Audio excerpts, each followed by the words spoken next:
What's up, YouTube? What's up? So I got to ask 83 Houston Cougars versus the 93 Michigan Wolverines college basketball championship teams.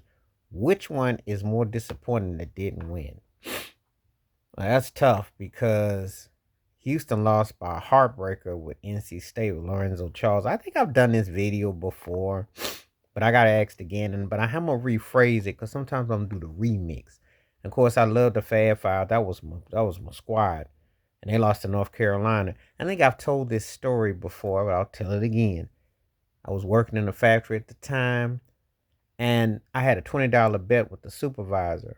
So I was pulling from Michigan and Carolina, and we had an office pool. So guess who I pulled out the hat? North to Michigan. So I was in a double win situation. If I win, I rack up big time. But I lost a $20 bet because Chris Webber called it no timeout, and he walked from half to cross the sea.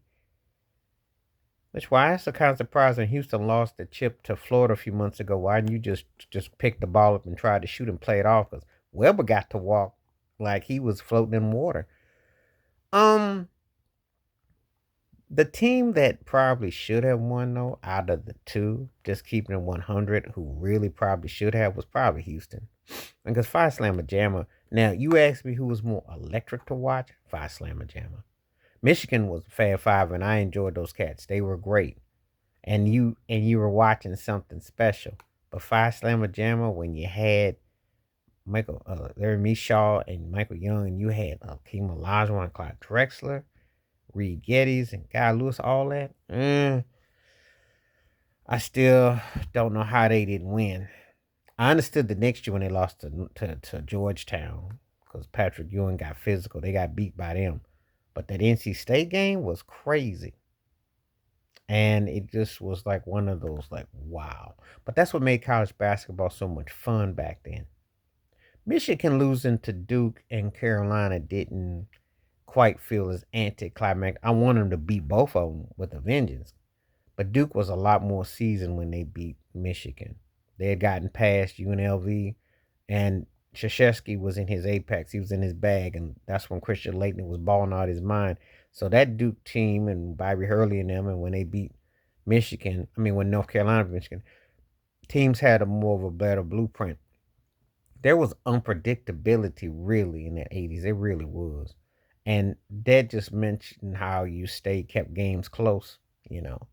But yeah, I'd say Houston's loss to NC State was far more like wow, especially when you consider how electrifying Fire Slammer Jammer was. I mean, you don't even begin to understand that Drexler and Olajuwon did 12 years later in the NBA win a championship, which they couldn't do in college, but they won it in the NBA.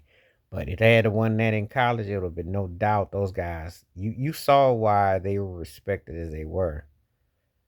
Cats were bad, man.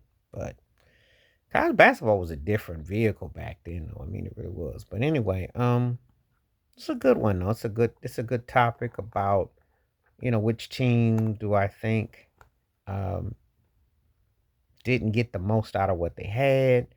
Um, it's an interesting topic. And from time to time, we have those kind of situations where we'll look back and revisit and say, yeah, that team should have been a little bit more deeper. That team should have definitely won it. So it's a good topic, though. But anyway, let me know what you think. Houston 83 college basketball with the Cougars or Michigan Wolverines in 93. Which team do you think should have definitely won the chip in college that didn't? Please hit like, subscribe, welcome thoughts, comments, and I do respond. Thank you. Wash your hands. Keep your mind clear. Watch out for another. Share it if you like and hit that membership because when you do requests like this come true, stay safe, stay blessed, stay woke, stay free. I'm out. Peace.